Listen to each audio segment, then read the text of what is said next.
அவர் சிறகுகளாலே உன்னை மூடுவார், அவர் செட்டைகளுக்கு அடைக்கலம் புகுவாய். இந்த நாளில் கூட பாருங்கள், கோழி தன் குஞ்சுகளை அண்டை காத்து பாதுகாப்பது போல ஏசப்பா அவங்க பிள்ளைகளை அவர் எல்லா நேரத்திலும் பாதுகாக்கிற தேவன். பாருங்கள், எல்லா நேரத்திலும் உங்களுக்காக எனக்காக தன் ஜீவனையே கொடுத்து தன் அன்பை நிரூபித்து எல்லா நேரத்திலும் நம்மளுக்கு ஒருத்தர் துணையாக இருக்கிறார். அவர் தான் இயேசு. இந்த நாளில் கூட அவருடைய மறைவில் நீங்கள் இருக்கும்போது அவருடைய செட்டைகளுக்கு நீங்கள் அடைக்கலம் புகுவீங்க.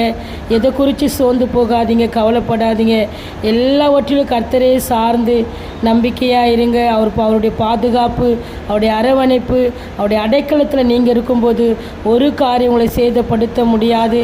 இந்த உலகத்தை வெறுத்து, பாவத்தை வெறுத்து, அநீதியை வெறுத்து கர்த்தரை மாத்திரம் சார்ந்திருந்தீங்கன்னா எல்லா நேரத்திலும் உங்களுக்கு பாதுகாப்பும் பராமரிப்பும் அடைக்கலமும் கிடைக்கும். இந்த சேனல் அநேகருக்கு ஷேர் பண்ணுங்கள். ஊழியமாக செய்யும்போது உங்கள் குடும்பங்களையும் பிள்ளைகளையும் கர்த்தர் அபரிவிதமாய் ஆசீர்வதிப்பார். இந்த வார்த்தை அநேகருக்கு அனுப்புங்க. God bless you.